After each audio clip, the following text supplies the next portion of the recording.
Hey Rosebuds, welcome to the Rose Garden. I'm your host, Nyeri Rose.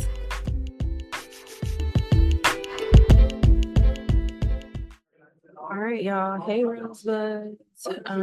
We are back with another episode, and today's episode is conversations about entrepreneurship.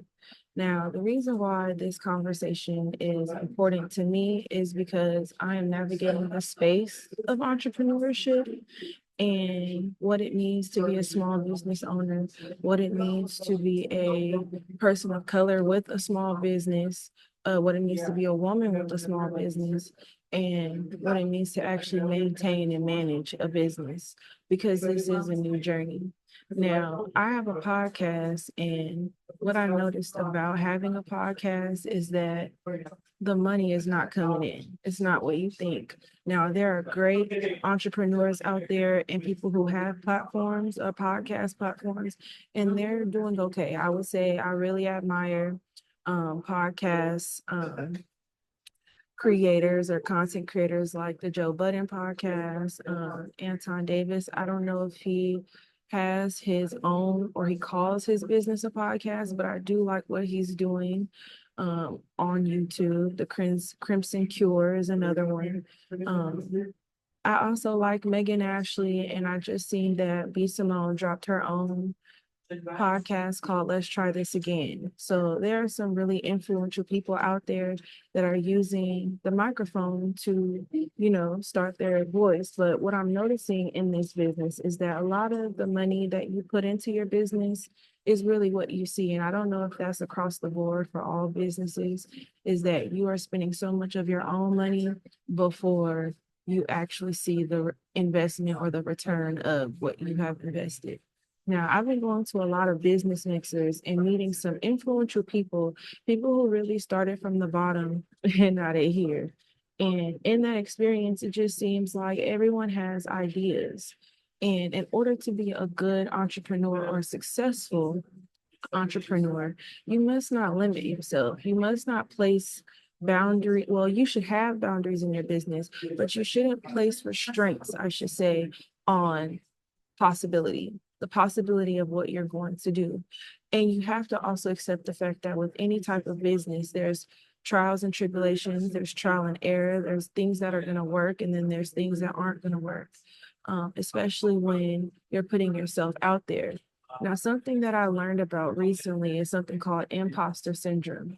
And what that is basically a syndrome where you feel like you are not qualified to do what you're doing, or you feel like in your entrepreneurial journey, are you being authentic as possible?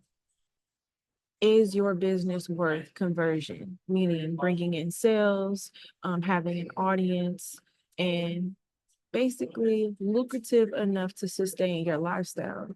Now, I know that I'm on a spiritual journey and a healing journey. And when I heard about imposter syndrome, I was like, yeah, that's me all the way. Because when you get on platforms, social media platforms, everyone has pretty much the same ideas, or everyone has pretty much this, not the same or similar, but people have similar journeys and business ideas, whether it's in fashion, whether it's in music, but you hear about, oh, he copied me or she copied me.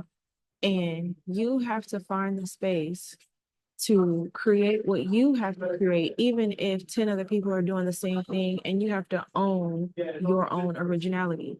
So this is just for example, if I start a fashion line or clothing line with crocheted items or materials, because I see these girls and they're making some bomb outfits. Like, people are so gifted with their hands and have trades and skills that are immeasurable. So if I know that I like to crochet and I want to crochet, but there's 20 other people crocheting, what am I going to do to stand apart from those people? And so that's where entrepreneurship or starting a business, that's where you might see failure. But in failing and in being let down, there's always a win, there's always a lesson. So at least in my journey, I'm learning to hold on to those lessons and capture them and learn from them and work around the failures or navigate, I invested into this, but it didn't work out. So instead of beating myself over or beating myself up over what did not work out, how can I move forward so that eventually when I do flourish as a business, I'll have all the tools within me to know that I have to keep going. I have to persevere. Because the chances of businesses reaching success, especially at a 5 year or 10 year success rate, is so small. The chances are so small. There's a high percentage of people who do not make it in their business, especially after the first year. Now, for the Rose Garden, I believe I am on my fourth year, third or fourth year, of just having it, and it was just an idea, but I knew that it was valuable. And when I first started the Rose Garden, I I'm still learning. I didn't know necessarily what to do or how to react to people hearing my voice, especially when we talk about chakras and speaking. When you've been through traumatic experiences in life, how crazy is it of an idea, especially for me to say, I have trouble using my voice, so I'm going to start my business in the very thing that I want to promote, which is my voice and speaking. So that was like really huge. And I was in a dark space at the time that I started my podcast. But I said, it's already defeating life. Life is already beating me up. Like it can't, and I shouldn't say it can't because it can, but it's the question of why not? Why not? If everybody else is operating in a space where they're taking a chance on themselves in their business, why can't I do it? So that's how the Rose Garden came about, just as a business idea. Now, being able to market that business and market your own business, social media is a big help. Social media is a big help to being able to put yourself out there, put yourself forward, but also there are pros and cons to every platform that you use when you're doing business. Now, because I have a podcast, I really benefit from being able to record and put my videos on YouTube. This is my first year actually talking to other speakers and guests, which I'm appreciative of. But before I could even get to that space, a lot of my podcasts and audio recordings were just camera off and just me talking. And that's called practice. With any type of business, you have to practice. I'm sure there are so many business minded people who would agree that before or as they were cultivating their business space, practice not even makes perfect, but practice prepares you and properly prepares you for preparation. So me just recording and saying, I'm going to show up for myself by at least having the mic. And I remember I bought my first mic. I bought it off Amazon for the low because I didn't know if I believed in myself and I believed in what I was doing. But the thing about believing, there's doubt when you believe. And so I will say that it started as a doubt. I will say that I doubted myself and my capabilities and whether I could show up and just speak to people about what I felt was true and genuine to my life and my experiences. But that practice helped me see my power. It helped me see my potential. That practice helped me put one foot in front of the other and keep going and keep making mistakes and keep saying, well, you know what, this might not have necessarily worked out, but I'm going to try again. And the next time that I try again, I want to invest. I want to take it a step further. So what started as the maybe cheap Amazon mic became a Blue Yeti mic. And I said, okay, I need to spend more money on what I'm doing. And I think when I started framing my practice as an investment, even though it was coming out of my pocket, even though it was making me feel like, I don't I don't have the audience that I want. I don't have the 100,000 views. I don't have the support system that I'm looking for, or the people that are really validating what I'm doing. And granted, there are individuals that were and are supportive of what I'm doing, even to this day, but not seeing it on a global scale, but coming on a platform where that's all you see. All you see is people with 10,000 likes, or all you see is people with 100,000 views or 100,000 followers, and you see the blue check marks. It it makes you feel small, or it can make you feel small. And I feel like that's when you fall into the trap of wanting to quit and wanting to fail and not push through. It's overwhelming because in business, you have a never ending to do list. You have all these expectations on how is this going to be the best thing executed ever? Like, how am I going to get this? Especially if you are in a place of business and you're leasing a space, or you bought a space to cultivate what you want to do in that. It's hard because you want everything to go according to plan. But a true business owner, a true entrepreneur, is going to navigate those spaces and know how to be flexible and know how to just accept the fact that today was a loss. But how do I find the win in what I've lost? Maybe I invested $1,000 in a product, or I invested $1,000 in another person, and they let me down, or that product did not work out, or it did not align. That is still a lesson.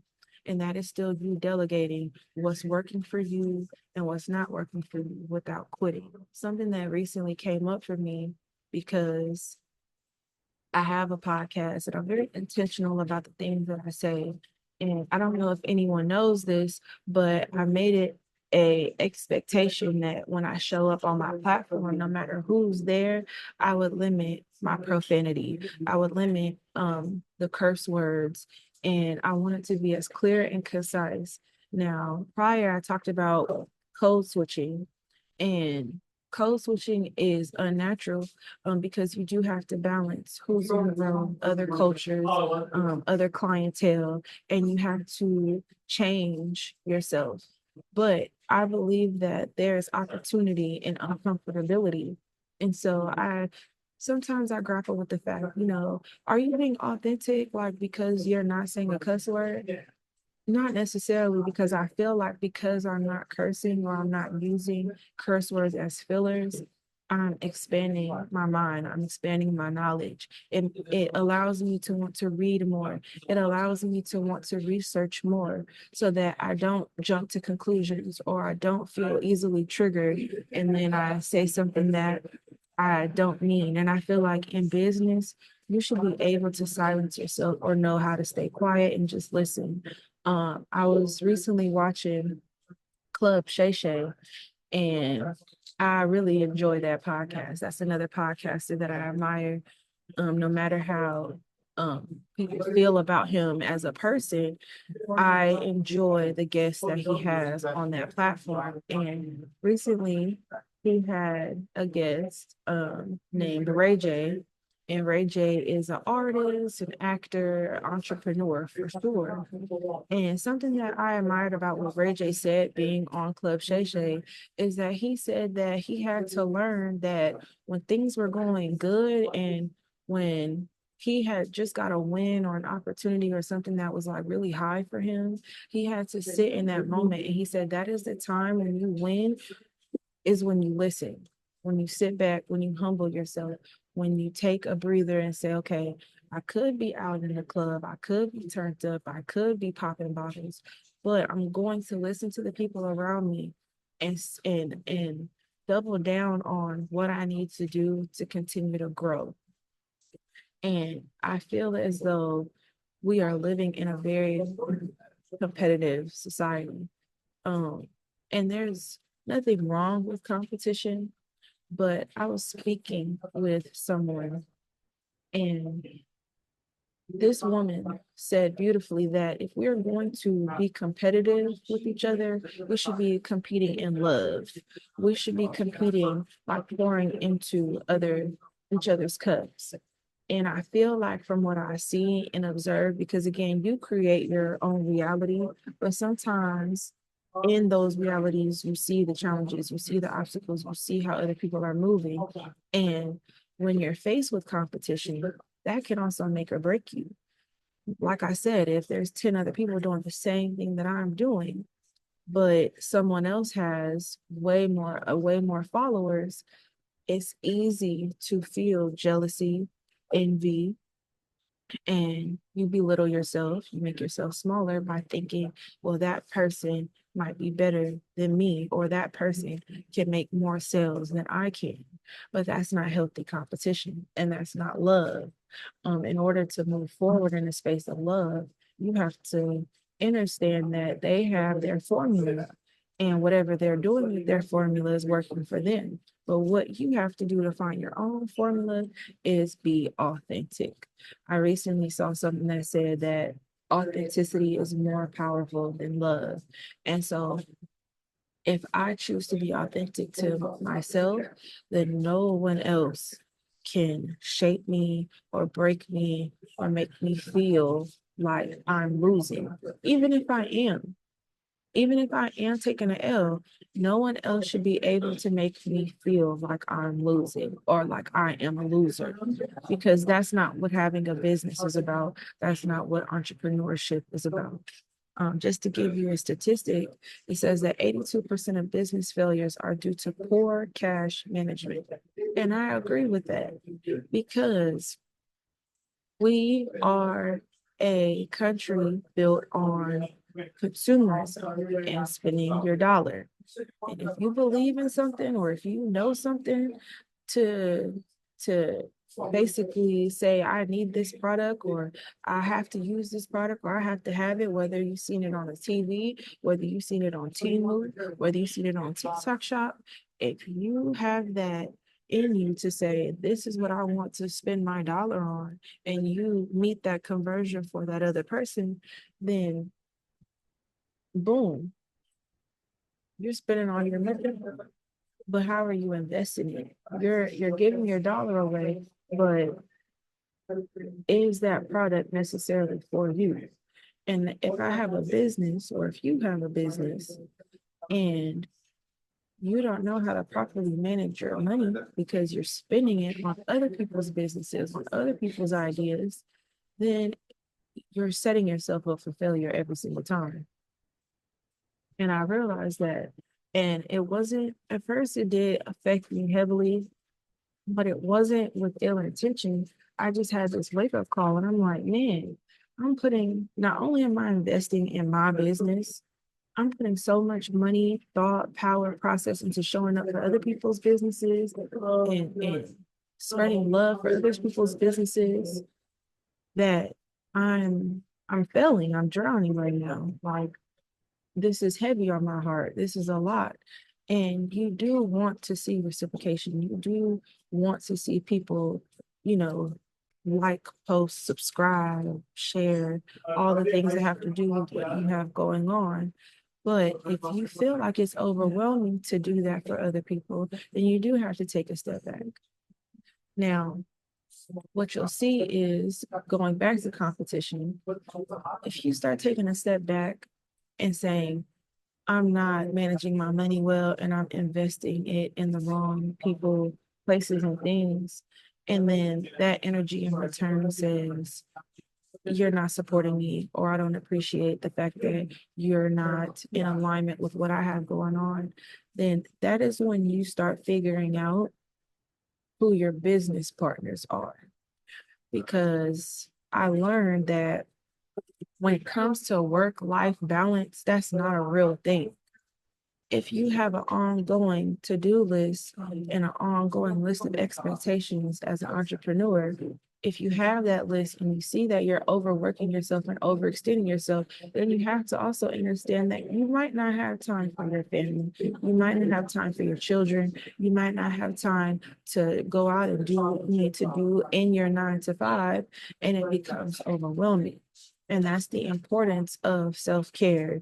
And that's the importance of having a tribe, or building your tribe, in a safe space and cultivating what you need to in order to take responsibility because everything falls on you. It's never easy. It's never something that is going to really alleviate itself because as your dollar grows or as you do start to see the money come in, then that's a different responsibility. That's more responsibility. So just being able to like check in with yourself and reflect in all the lessons that you go through as you're either creating or starting a business, um, it's it's a lot, but it's manageable. And you have to always give yourself grace. You have to always be willing to give yourself grace. You have to always believe that, and I'm using believe, but I know that's doubtful. You have to always know, I don't want to say believe. You have to always know that there is an opportunity in every single thing. And even when you lose an opportunity, that is again for your protection. Protection is protection. So just learn from it. I am very hard on myself. I'm very critical. So time is important to me, but I also know how to let go of time and just be in the present. But simple things as being early is on time and being on time is late. That is something that I'm working towards because recently I went to an event and I arrived at that event 2 hours late. And I thought to myself, if I would have arrived early, who knows who I could have interacted with, who I could have met. And even though I'm arriving right now in my own time, I still interacted with people. I still found opportunities, but you never know what or who you're missing out on by not showing up on time.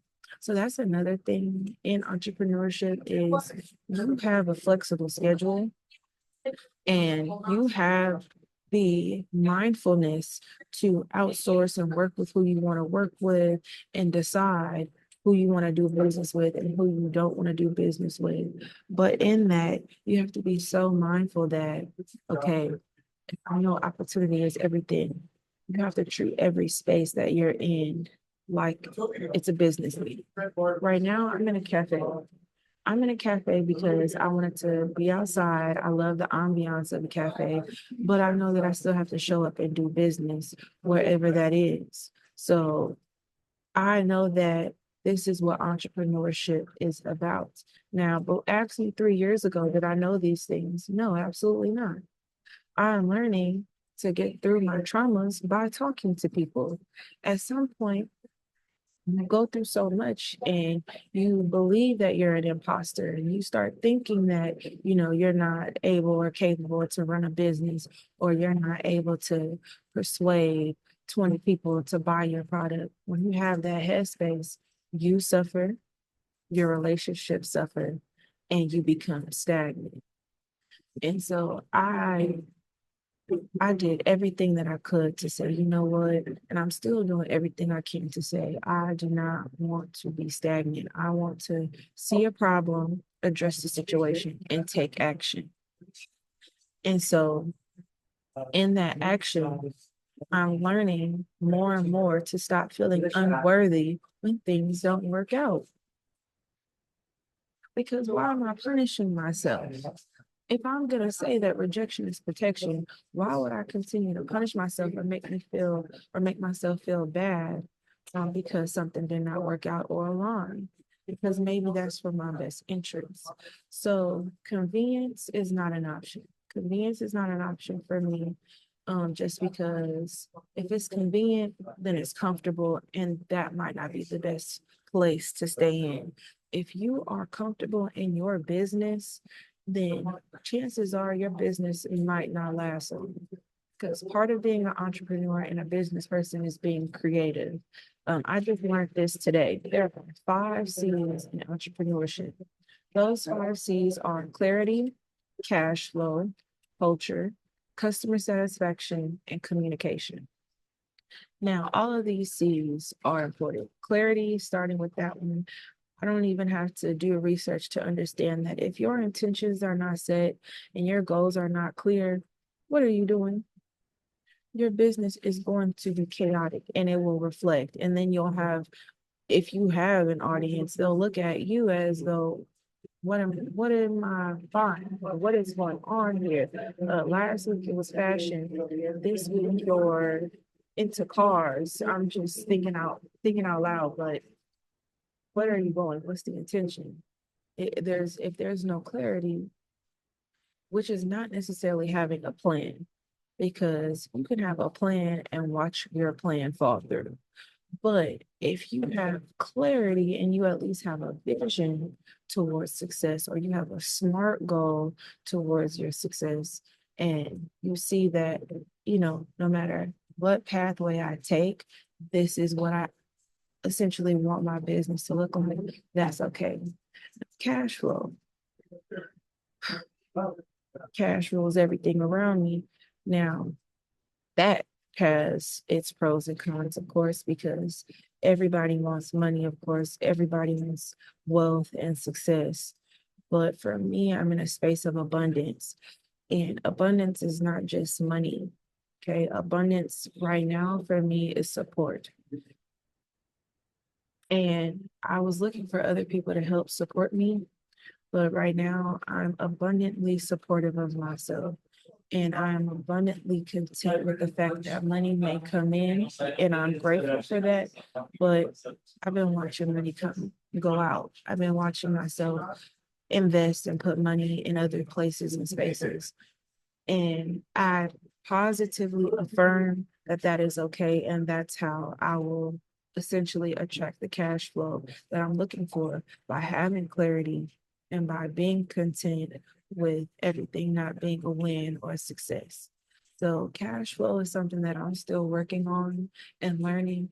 But I just met someone recently who said it took him 8 years, 8 years of hard work, dedication, being told no, doors shut in his face, people leaving him, family and friends, totally not aligning with his business and his purpose.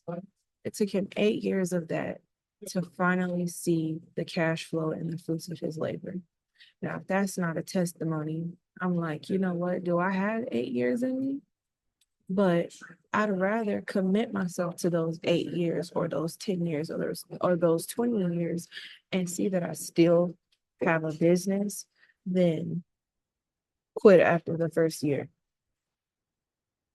Because that's literally, that's the statistic, is that after the first year, 30% of businesses don't make it. It doesn't go without notice. You tried, you did it, you attempted, you made an attempt. But what happened to where you could not fall through? Was it a family member getting in your head? Did you lose money and you felt like there was no coming back? Is it the job that you're in? Did you start letting your 9 to 5 weigh, or your 6 to 6 weigh heavily on your mind to where you felt like I can't balance the two? Because this whole entire year, I set an intention that I would be able to balance the two. I would be able to balance my job and my business. And I've been seeing that it's working for me. And sometimes I'm not consistent with the goals that I set in showing up, but I'm still showing up. I'm still posting the stories. I'm still recording the content, but it's me staying authentic. I will admit that I get overloaded with information when I go on social media, because I am reposting other people's content. And so what happens is I shy away from just, let me put the camera up and let me just start recording what's on my mind. And then this is where code switching becomes problematic, because I just had a thought and I want to record it, but now that the camera's rolling, I don't want to say what I just said in my brain. I don't think that people would receive it. I don't want to speak my true thoughts in my mind. What I just said, it had a cuss word in it.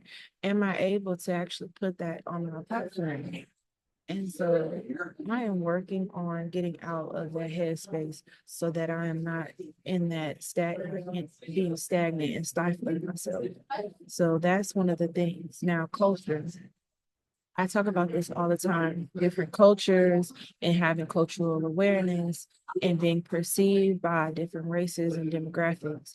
But at the end of the day, if you want the cash flow, you're going to have to be able to reach all cultures, not just one, because then you're stifling your community and you're stifling your opportunities by just saying, I want to target one audience. I want to be multifaceted. I want to be diverse. And with the podcast, you're speaking. And I want to speak to all types of people because we have both similarities and differences. In our differences, we can still find semblance and relate to each other. So culture is so important. And the reason why I do what I do is because, yes, there's been traumas that I've experienced with other cultures, but when I truly reflect, I've had traumas with my own culture. So it doesn't make sense for me to separate cultures or have that division when really at the end of the day, we should all be working together to have this competition and have this competition motivated and love, right? So that we can see our businesses grow, even if we're all saying the same thing and doing the same thing. The goal is to be productive and prioritize what's important so that we can have what's next, which is customer satisfaction. Now, you're not going to be satisfied if you're not investing your money into what you need. A lot of people are out buying what they want, doing what they want, getting what they want, and then they suffer from buyer's remorse. I know this because I've done it.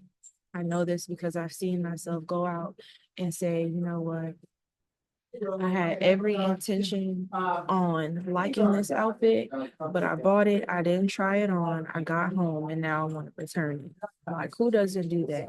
See something that's shiny, it looks good, and then you have that regret. Why did I buy this? Why did I do this? I don't want this. So as an entrepreneur, I want to make sure that even if my customers are only buying merchandise, when they put on the rose garden, they're going to feel confident, they're going to feel strong, they're going to feel authentic because I'm a reflection of that. And so you want to be satisfied. You don't want to leave a sour taste in people's mouth. But granted, it's going to happen. Granted, somebody is going to be triggered by what you have to say. Granted, someone is not going to like the message, but that's not your audience, and those people will naturally move around, which brings me to the last C, which is communication. And that's literally the whole premise of my business is communication, communicating with self while also being able to communicate with other people. And so communication, and not just communication, because everybody can talk, but to effectively communicate, to efficiently communicate with someone, you have to know to kind of turn off that inside thought when someone's speaking and be present in what they're saying. You have to be able to say, okay, while this person is talking, I'm going to give them my undivided attention, meaning I'm not going to think of the next thing to say as they're speaking. You have to be so intentional about being in the present. It's hard, it's challenging, it's difficult, but outlining, having an outline, having an infrastructure. Um, do you have a mission statement for your business? Have you set the parameters around what you are willing to do to have that customer satisfaction? And then how do you communicate that to the people that you want to be part of your community? So communication is so essential to any business, to any entrepreneur. And again, silence is also a form of communication. So you might be faced with something that is challenging or an adversity, and you might have a customer complaint, and you might need to be silent to figure out how you're going to overcome it. And your silence might be a matter of 10 seconds, or it might be 10 minutes, or 10 days, or maybe you're just not doing business with that person ever again. But that is all a part of effective communicating and understanding exactly who you are and understanding exactly what your business is about. Because there are so many businesses, but not that many people make it on the journey. So just with all that being said, because I don't want to take up too much time, this is really quick and to the point. I just say that if you have a business idea or a business plan, motivate yourself enough to know that it's not about perfection. It's just about showing up. It's not about how people are going to perceive you. It's all about how you are going to perceive yourself. It's all about having faith and determination, because it is a journey. It's a journey, and that journey is a long journey. If you are doing things quickly, you will burn out fast. Um, and if you are not in alignment with your purpose, then everything will fall apart. And that's not to say you can't put yourself together again, but ultimately the responsibility is yours. So, like I said, you have to be able to keep going. And this is why I'm doing what I'm doing. And this is why I'm doing it in the spaces that I'm doing it, because I'm realizing that life is all about mistakes. Life is one beautiful mess that I am willing to take because I'm still in it. I'm still in the game. I'm still showing up. I've been through so much in my life to where I'm not going to at least silence myself so much so that I'm not helping somebody through my story and through my testimony. Because I do believe humanity is worth saving.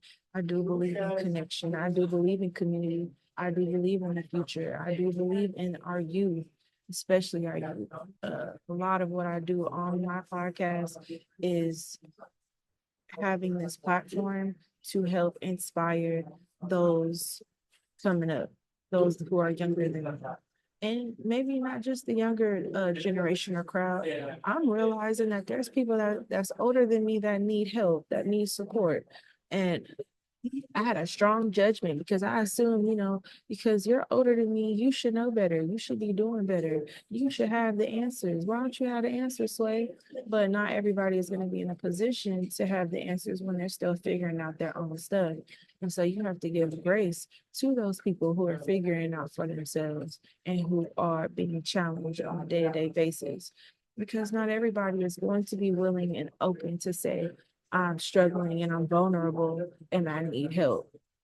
And that is the curse of social media, is that most of the time we see everybody doing good. We see everything when it's lit.